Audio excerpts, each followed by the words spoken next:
i-push natin yung implementation ng Section 31 of RA 9369. Yung manual counting in the precinct level. Kailangan i-push talaga natin kasi walang mangyayari sa atin, mahihirapan tayo kung hindi natin i-push yung implementation ng Section 31 of RA 9369, yung manual counting on the precinct level. There are 3 other laws which mandate it. Even DP 881 or the Omnibus Election Code, Republic Act 9936 of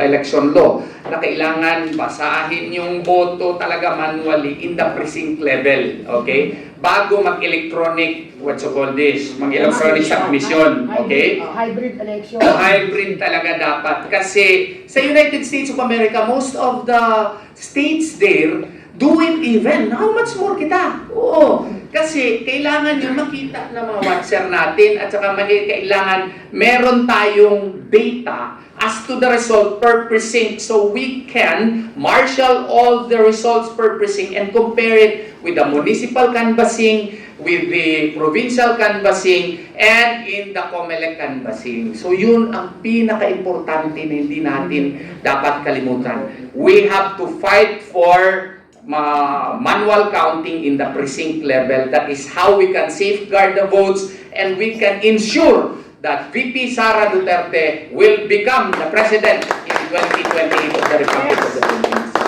Sama-sama natin ipanawagan at sigaw yan, ha? Tsaka lahat dapat dito involved because masalamat tayo, may tumatayo, may lumalaban kahit na pinipilit nilang talagang pabagsakin. Imagine, ang galing niya. Isa lang siya. Ang dami nila, hindi ba kayo nagtataka? Bakit kailangan magsanib puwersa ang iba-ibang mga kulay at iba-ibang mga grupo para sa iisang babae? Ano ba ang problema? Aside for being a beautiful lady and intelligent, marami bang kailangan silang puksain at pigilan? Ano ba? Kitang-kita naman natin ang katotohanan kung ano.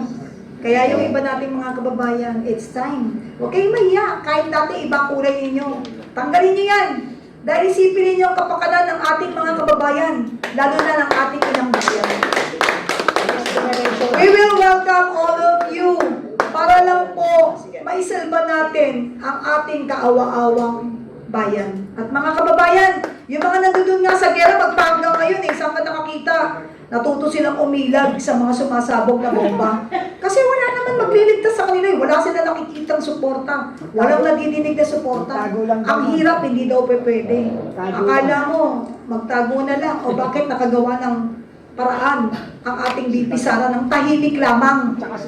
Pati po yung kanyang kapatid. Sa Davao po yung mayor, ha? Hindi sa Pilipinas, kabuuan ng Pilipinas. Kaya nga tama ang kasabihan, pag gusto, maraming paraan. Pag ayaw, ang dami mong dinadahilan. Kung ayaw mong gawin, hindi ko na sasabihin. Kaperni?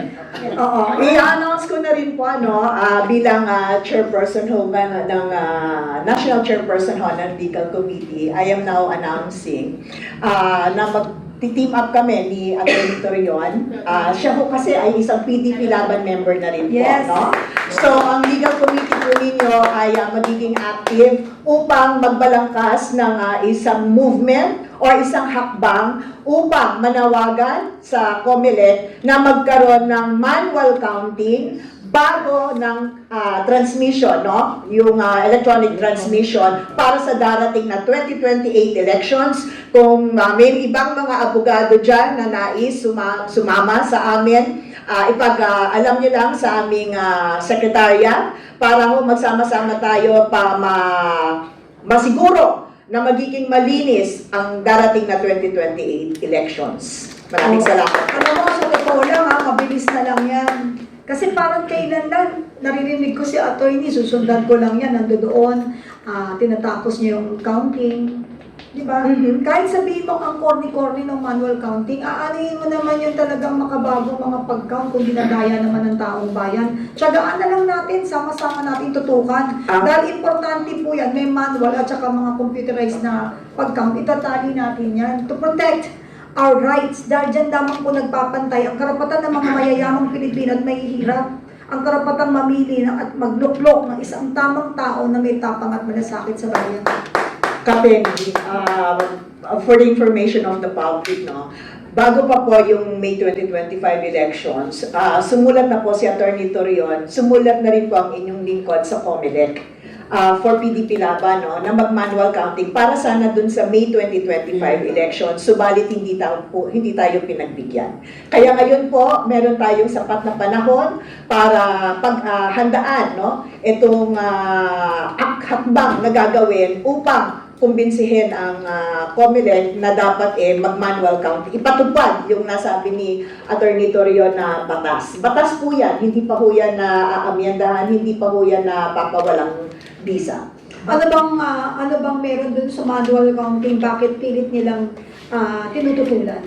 Sa totoo lang, May magic. Mababantayan May magic, natin, magic. mababantayan natin. Saka yung pandaraya, ma'am, ano lang, lesson.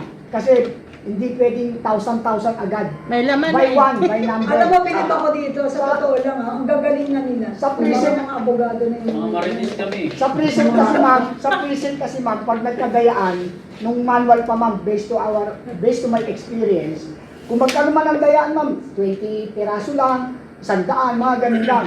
Ngayon ma'am, isang pindot lang ng ID yan ma'am, 100,000. Siyempre, parang hindi ka na makahabol. Kaya hindi talaga tayo, kahit si Pangulong Duterte ma'am, dinaya yan, kaya lang hindi kaya. Kaya Hindi parang kinaya. 16 million lang. Alam mo, na-realize ko po, mga kababayan, mga kasamang vloggers, sa dami ng pera, tapos yung mga maleta issues, nagtataka ko, ilan lang yung sinasabi ninyong populasyon ng Pilipino? 100. 111. Kahit malabigyan tayo ng tagi-1 milyon, no? Walang mahirap sa Pilipinas. Yes. Kaya pa. Kaya ma'am. Sa Sa totoo lang, pero makikita mo ngayon, ang dami pong mga maraming mga naglalakad, gutom. Maraming mga walang bahay. Alam mo, sa totoo lang, next time ganito, ang setup natin na training, tayo rin naman doon. Kasi parang very Saan tayo, boss? doon tayo po.